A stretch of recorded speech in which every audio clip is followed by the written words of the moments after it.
Hello, hello, and happy Freedom Friday. We're going to have a bit of fun today. I have an equation for you, which I'm going to get into about essentially the elements of success, which will help you understand what makes people fail. Because let's be honest, there is nothing really within the realms of sort of reasonable physics that a human being can't achieve, provided these elements, this equation is in place. So as we roll through the equation today, you can really apply it to anything that you're working on. But specifically when people are struggling with disordered eating, you will begin to see exactly where you have maybe failed in the past, what's keeping you stuck, and I'm going to get you really clear on how to break through. So we're going to dive in a second. If you don't know me, and this is the first time you're watching one of these videos, my name's Helen Bennett. I'm a coach who helps people who struggle with compulsive overeating, and I help them stop in a permanent fashion losing control with food. I'm somebody who has a deep level of lived experience, so trust me, I know the challenges here, and I really do know what it takes. So today we're going to dive into the 5 factors, the 5 elements that could be keeping you stuck. And once you know them, you get to take action so that you can keep making progress. You know exactly what could trip you up, and you will make sure that you start breaking free for good.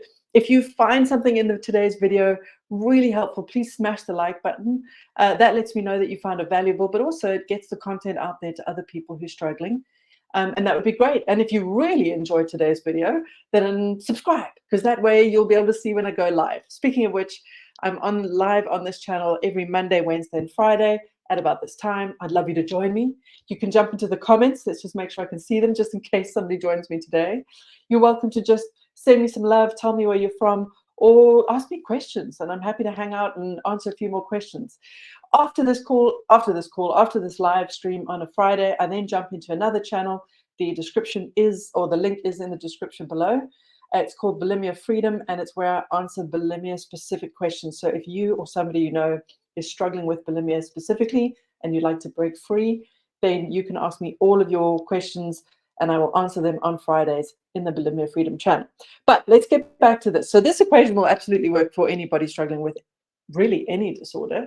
But particularly if you're just struggling with out of control eating, this is going to work for you. So the equation is, it's a bit complicated, S plus M plus R times E and T is equal to freedom. Now, well, either you'll go to freedom or you're going to fail it if you failed in one of these areas. So it's all going to depend what you do here. So let's dive in. What's the first one? S stands for strategy. Right, let's fill it. I'm going to properly get in here. So S is your strategy. Now, that might seem obvious. If you don't have a good strategy, how do you succeed? But here's the thing, ladies and gents. In this industry, what I see all the time is because people feel out of control with food, their natural instinct is to try and reclaim control by hyper control. That usually looks like diets, a kind of very restrictive, very structured, rule set system that if I could just follow it, if I could just eat perfectly, then I need never lose control around food. But if you watch any of my other stuff, you'll know, and I did a video on this, and if I remember, I'll link to it in the end credits. Diets have a 98% success rate, which means that by design, you can't follow them long term.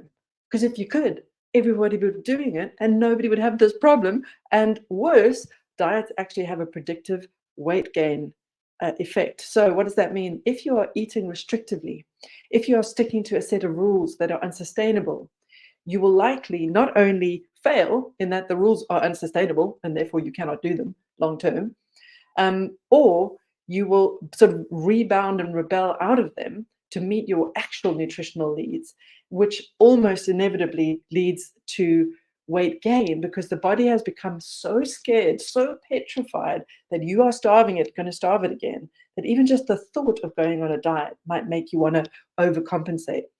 And that, ladies and germs, is often the primary reason why people are overeating. It's got almost, I'd say it's sometimes only 20% some of these other factors, and 80% just the fact that they've been dieting for so long that their body is in a kind of trauma state. And if it thinks it's going to be starved on Monday, by golly, it's going to get you to eat today.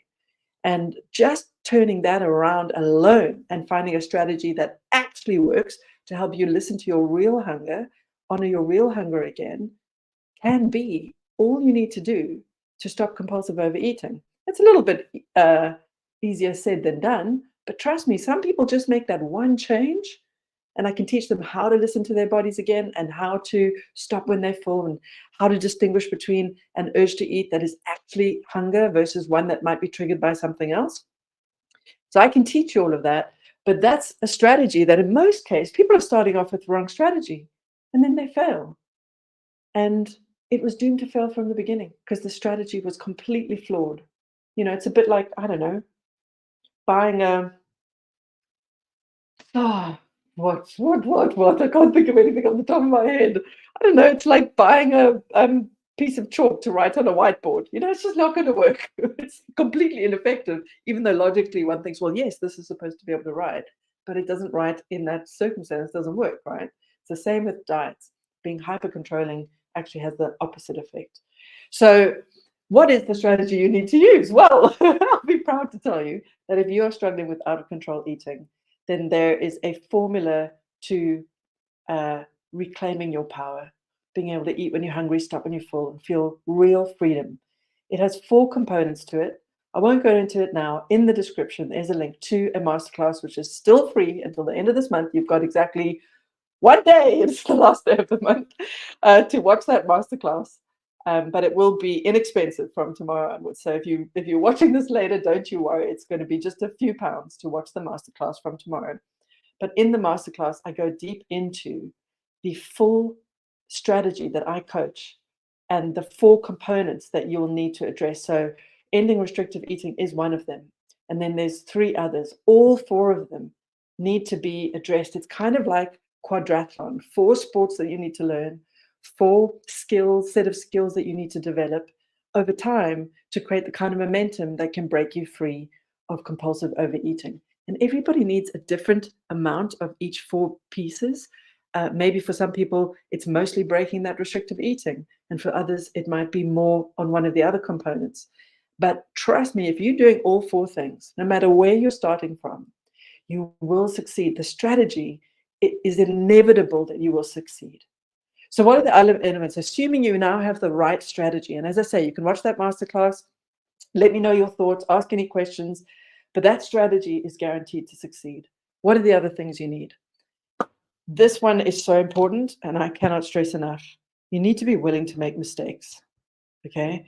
If learning to eat normally again, if instead of thinking of it as like a moral failing that you're not achieving it, if you start to think of learning to eat normally again, learning to eat without compulsion, learning not to react to triggers the same way you always have, as learning sports and learning skills, then you can be sure there are going to be mistakes. So when somebody says to me, I couldn't bear to fail, Helen, I just say, you're going to fail. You're going to fail loads of times. You're going to have make so many mistakes along the way because this is tricky stuff. And if you learn anything, you'll make mistakes. But mistakes are good. You can learn from them and you can grow. And in fact, when you make mistakes, your brain will rewire even faster because the pain of the mistake wakes up the learning process. And as long as you learn, you take the moment to do your sort of post-game analysis and assess where you maybe went wrong and have a decision about what you would do differently next time, as long as you're willing to learn from those mistakes, your brain will rewire even faster. So we actually embrace slip-ups and mistakes and even lapses because they can be an unbelievable portal for breaking through the stuff that was keeping us stuck, provided we're willing to learn from them and not sit in a place of shame and guilt and self-flagellation and spiral into hopelessness and despair. So mistakes are inevitable. Just expect that they're coming. You've got a strategy, you're going to make mistakes, inevitable. And here's the other piece, and it's linked to these 2 things, resilience. This sounds really lame, but I see that the most powerful, what's the right word? I want to get the word right. I can't think of it, but the most powerful force that is working against you as you do this work is your mindset. It's that hopelessness and despair, which, by the way, has come out of repeatedly failing things, repeatedly not achieving full freedom, the success you're really looking for, but probably because you had the wrong strategy most of the time, or maybe you had a decent strategy, but you were missing one of the four components in the formula. And all you needed was one last set of skills to break you through. Whatever the case may be, if your strategy hasn't been quite all there and you didn't have all these things in place and you've made mistakes, but you kept failing because you were missing a core component of the strategy, it would be understandable that over repeated times of not breaking through, you would start to feel real despair and hopelessness.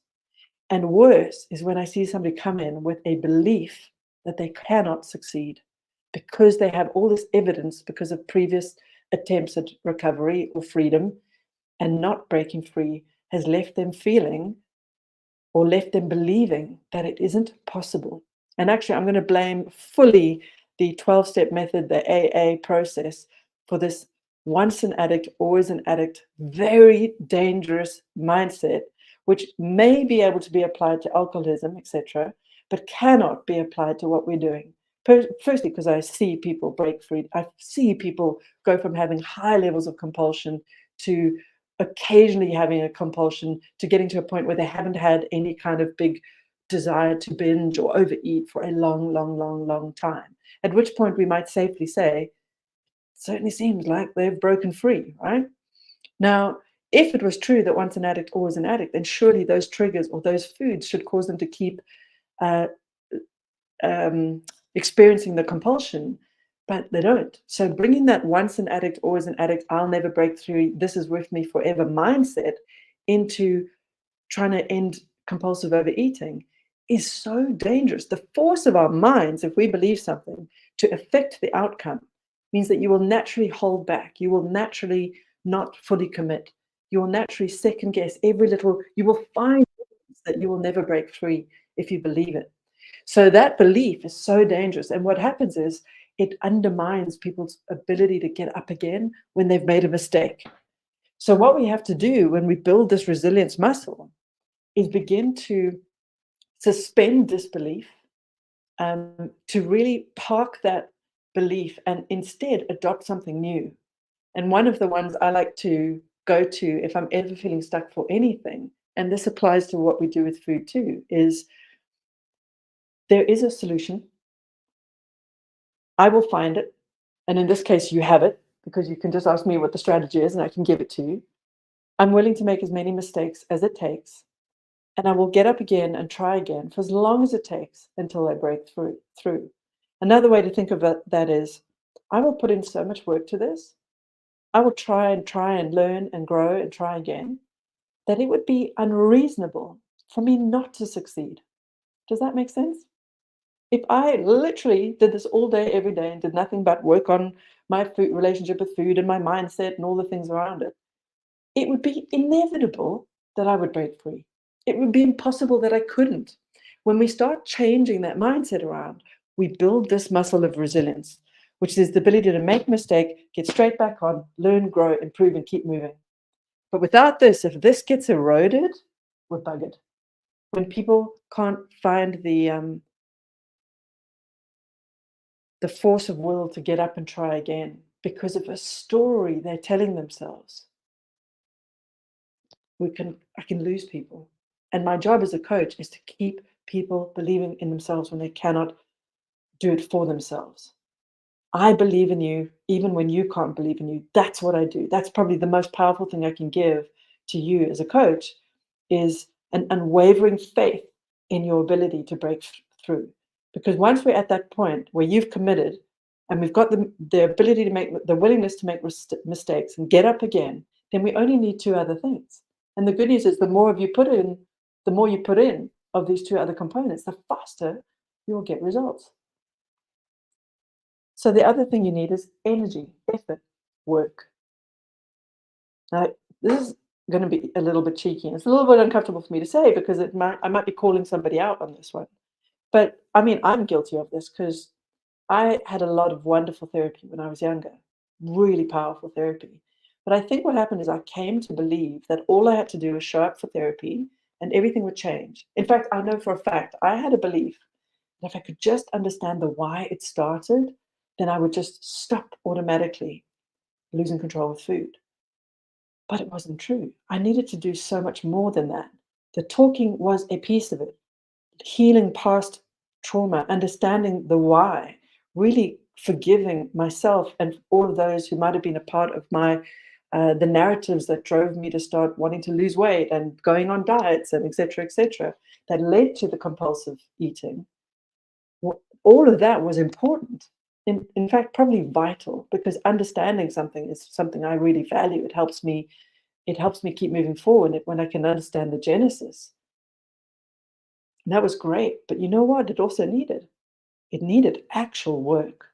It needed proper tools and then implementing those tools. A bit like if you want to be a cyclist, you got to get on the bike. You can't just think about being a cyclist. You have to actually get on the bike and do the work. And when it comes to changing our behaviors with food, we have to implement and put energy and effort repeatedly into those new skills. And what would that look like? Putting time in your day to doing tummy check-ins. I guess if you don't know what those are, get that masterclass. There's an extra video where I actually walk you through what the process of a tummy check-in looks like, where you actually connect with your hunger. You start listening to your body again. And through that process, you begin to learn interoceptive awareness, where you begin to understand, when am I hungry? When am I full? Can I hear that? Can I listen? Can I stop? And then you start practicing actually listening and actually stopping. And it takes time, because a lot of these behaviors have been automated. You might automatically ignore hunger when you feel it, or you might automatically go past the full signal when you feel it. And most of the time, you probably don't even know it's there. So all of this takes practice, which takes awareness, it takes effort, it takes energy. And because it takes all this work, and sometimes it might take journaling or checking in with your coach or reaching out to your buddy or posting in a group, but all of these things are required to change. And you can have multiple tools, and the more tools you use that are effective, that work in the strategy, the faster you will see the progress. However, you are limited by being a human being, and you're limited by your energy. So your energy and your effort, these are kind of the same things, right? Energy, effort. We only have so much. You're not always on. You've got a million other things you need to take care of. And you can't be spending all day, every minute of the day doing this nonstop. And in fact, even if you did, you would still need the final piece, which is time.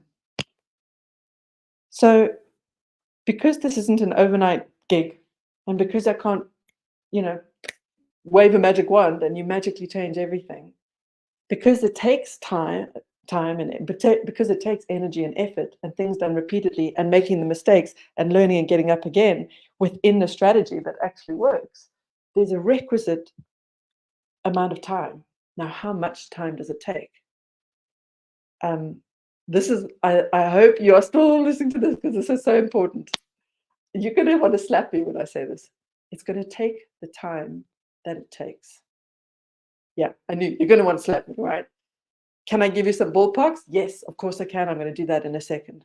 But one of the biggest mistakes we make, and this was as human beings that we make, and this was such an aha moment for me that I had the other day, was we tend to put time frames to things, and we vastly overestimate the time that it takes to achieve most things. We vastly overestimate it. So if I think, oh, right, I'm going to learn this new sport, or I want to master this, whatever, and I think, oh, I'm going to give myself 3 weeks to do it, or 3 months to do it, or 3 years to do it, I'm almost inevitably expecting myself to achieve something way too quickly. And I see that all the time in this work, partly because a lot of people come to me and they've had decades, not just a few years of struggling with compulsive eating, decades, but they want results in 3 months. Now they can get results in 3 months. But the thing is, to really start to completely overhaul the whole decades of thinking and triggers and dieting and all the things that it takes is going to take a longer period of time than you think. But the more energy and effort you put in, the more resilience you have, the more mistakes you're willing to make, and the faster you're going to recover from them, the faster you'll see the progress. And yet it will take time, and it will probably take longer than you would like. So there's a rule of thumb, but again, it's really important to try not to have an expectation around this. Having a guideline might be helpful for you, though. Here's a rule of thumb that might be really helpful for you, is for every year that you've been struggling with compulsive eating, whether you started at 5 years old or 15 or 25, give yourself at least a month of hard effort in the saddle, showing up, doing the work, speaking to your coach, doing the homework, getting the exercises, doing the journaling, doing the tummy check-ins. Give yourself at least a month of consistent effort for every year that you have been struggling. And within that time period, you will absolutely be breaking free.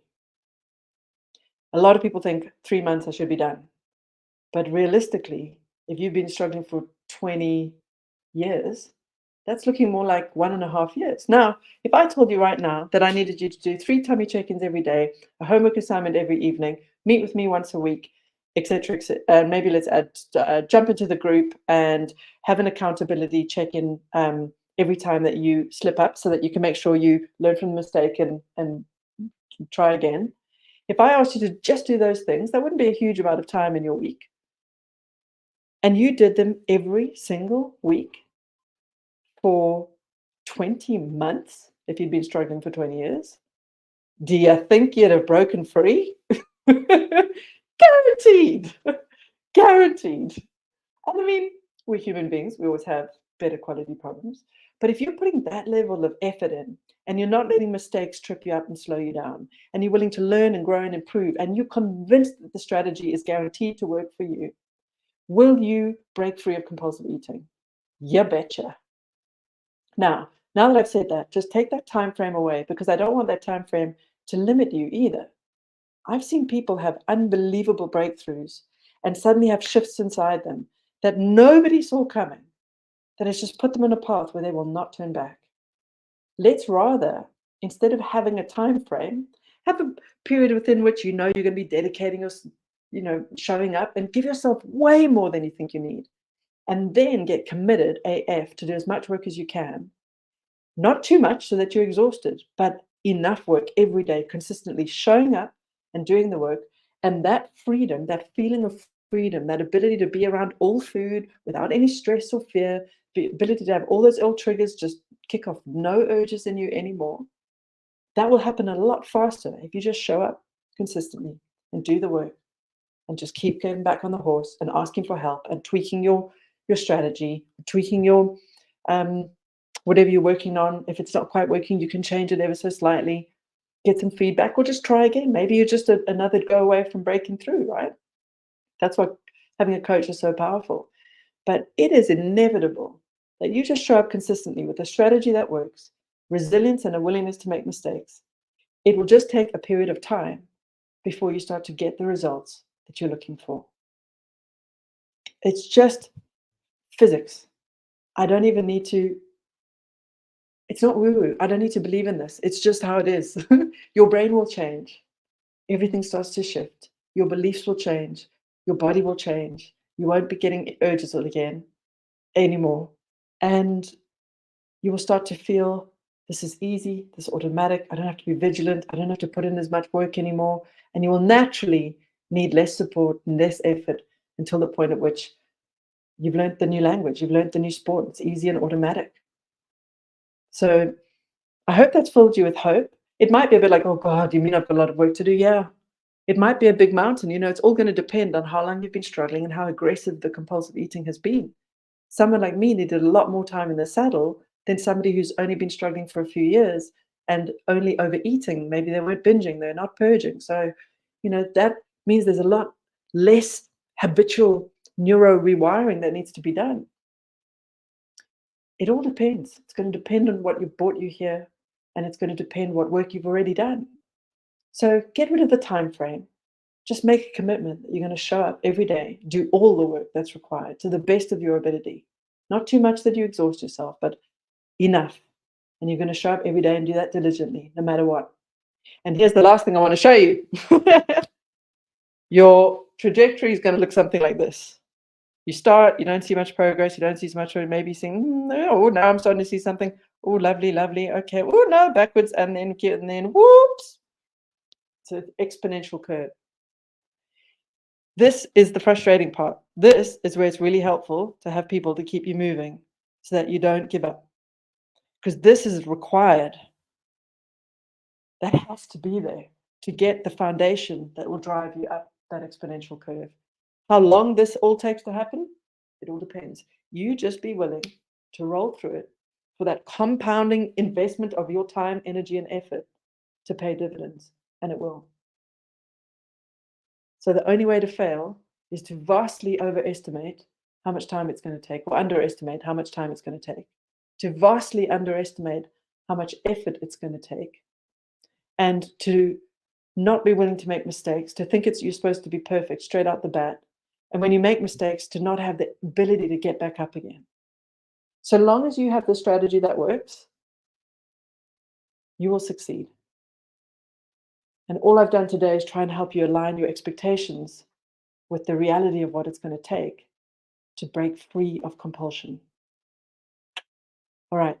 Have a wonderful, wonderful weekend ahead. I'll see you on Monday, live at lunch. If you have any questions about this, pop them in the comments.